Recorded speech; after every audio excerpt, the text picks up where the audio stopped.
कहानी है रामपुर गांव की, जहां के मर्द महिलाओं को हमेशा नीचा दिखाने की कोशिश में रहते। अरे अभी तक खाना नहीं आया, क्या मुझे एक और शादी करने की जरूरत है? नहीं जी नहीं, ऐसा मत करना, वरना मैं कहाँ जाऊंगी। खाना लेकर मैं अभी आई जी।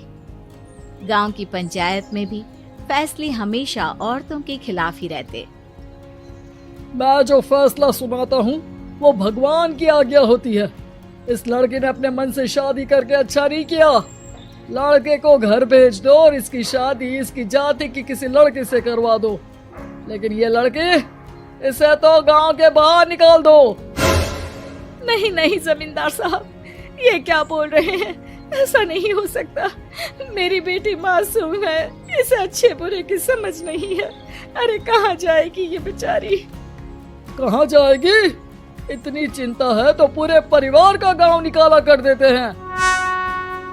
बेचारे पूरे बसे बसाए परिवार को गांव छोड़ना पड़ता है।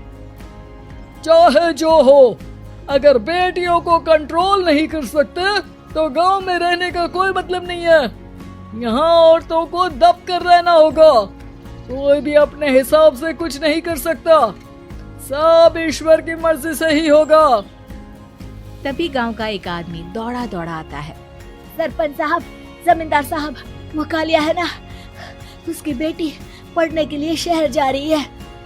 अच्छा, ये कब हो गया? और कालिया की हिम्मत कैसे हो गई ऐसा करने की? लेकर आओ उसे और उसकी बेटी को।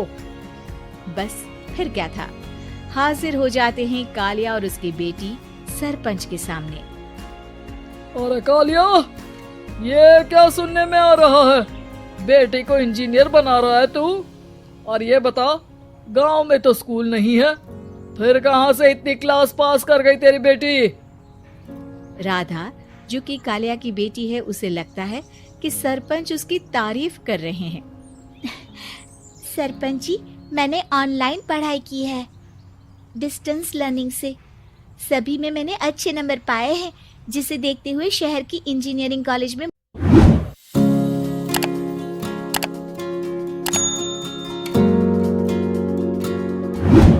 मुझे स्कॉलरशिप मिली है। वाह जी वाह, क्या होती है ये? पहले तो ये बताओ, फिर आगे की बात करते हैं। पूरा गांव राधा की बात सुन रहा था और राधा बोलती जा रही थी। तो ऐसे मैं फ्री में एक अच्छी शिक्षा लेकर गांव में जो कुछ परेशानियां हैं, जैसे बिजली, पानी और इंटरनेट जैसी समस्याओं के लिए काम करूंगी। मैं गांव को शहर से जोड़ने के लिए पुल का निर्माण करवाने का प्रस्ताव रखूंगी। मुझे पूरी उम्मीद है कि जल्द ही हमारा गांव भी तरक्की की राह पर चल पड़ेगा। राधा की बात सुनकर सारे गांव वाले ताली बजाने लगते हैं। सरपंच को समझ नहीं आता कि वो क्या करे।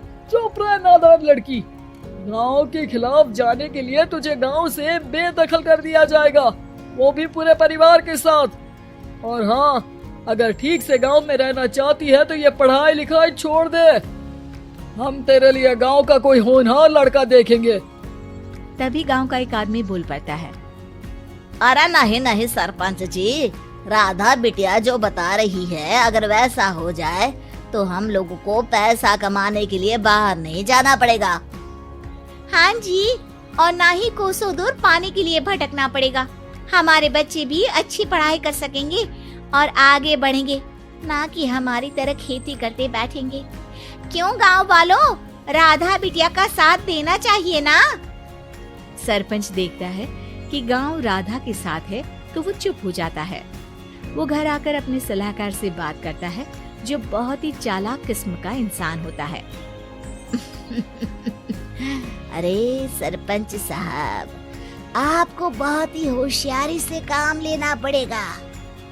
एक बार गांव तरक्की कर गया, यहाँ के बालक पढ़ लिए तो कोई ना पूछेगा आपको। और फिर ये जो बेटा और बेटी है ना आपके, इनको भी आम लोगों की तरह ही जीवन जीना होगा। हाँ, लेकिन करे तो क्या करे? वो ना आप मुझ पर छोड़ दीजिए, बस मैं जैसा बोलूं करते जाइए। अगले रोज सुबह जब गांव वाले सोकर उठते हैं तो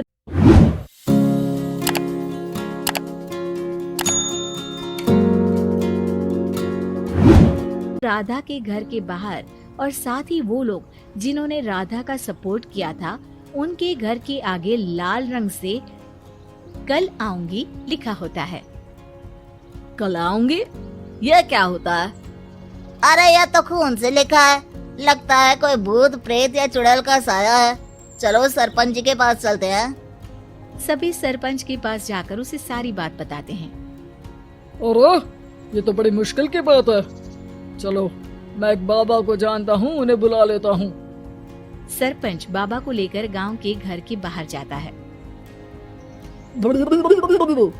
ओहो, तो ये वो चुड़ैल है जो उन लोगों को निशाना बनाते हैं जो गांव को बदलने का सपना देखते हैं। वो गांव को ऐसे ही संपन्न देखना चाहती है, वो नहीं चाहती कि कोई बाहरी यहाँ का कायाकल्प करे। क्या तुम लोगों में से किसी ने गांव को बदलने की सोच रखी है? तभी राधा की माँ रोते रोते आती है। मेरी राधा घर से गायब हो गई है। अरे कोई तो बचाओ, मेरी बच्ची कहाँ गई?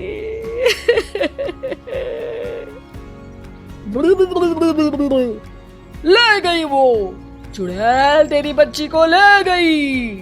अब वो उसे श्रापित करके छोड़ेगी, उस पर चुड़ैल का साया हो जाएगा। तभी बुरी सी हालत में राधा भी वहाँ आ जाती है। उसके बाल चुड़ैल की तरह फैले होते हैं और कपड़ों में खून लगा होता है। सभी राधा को देखकर डर जाते हैं। माँ, पता नहीं मुझे कौन उठा कर ले गया था। अरे दूर हो जा चुड़ैल, अब हम लोग इस गांव में नहीं रुकेंगे। अरे कैसी बातें कर रहे हैं आप? कल तो आप मेरे भरोसे गांव का हुलिया बदलने, अपने बच्चों को पढ़ाने और तरक्की उन्नति की बात कर रहे थे, तो आज क्या हो गया आपको? ये फिर तुम लोगों को बहकाएगी। ये चुड़ैल गांव में आ चुकी है, ऐसे ही ये तुम्हारे घर के बच्चों को भी ले जाएगी। गांव वाले राधा को गांव से बाहर निकाल देते हैं। उसके माँ बाप रोते रहते हैं, लेकिन गांव वाले नहीं मानते।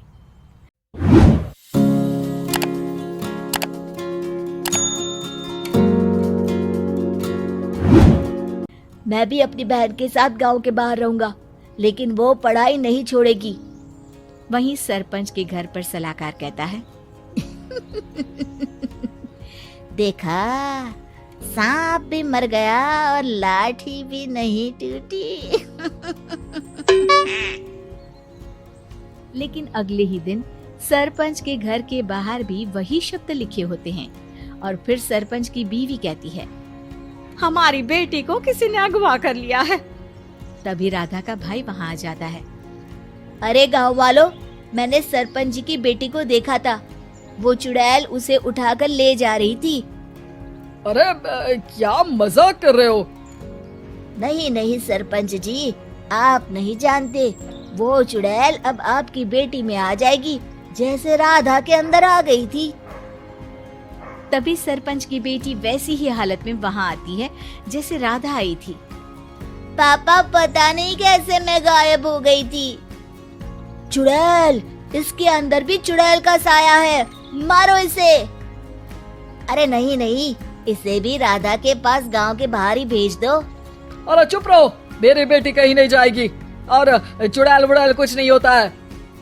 अरे कैसे बात कर रहे हो सरपंच जी?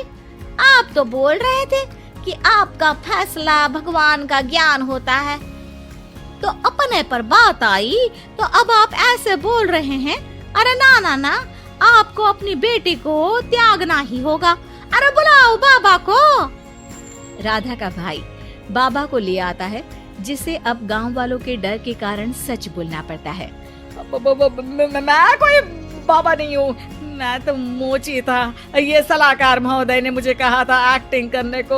अब वो मुझे पैसे देने वाले हैं। अब मुझे माफ कर दो।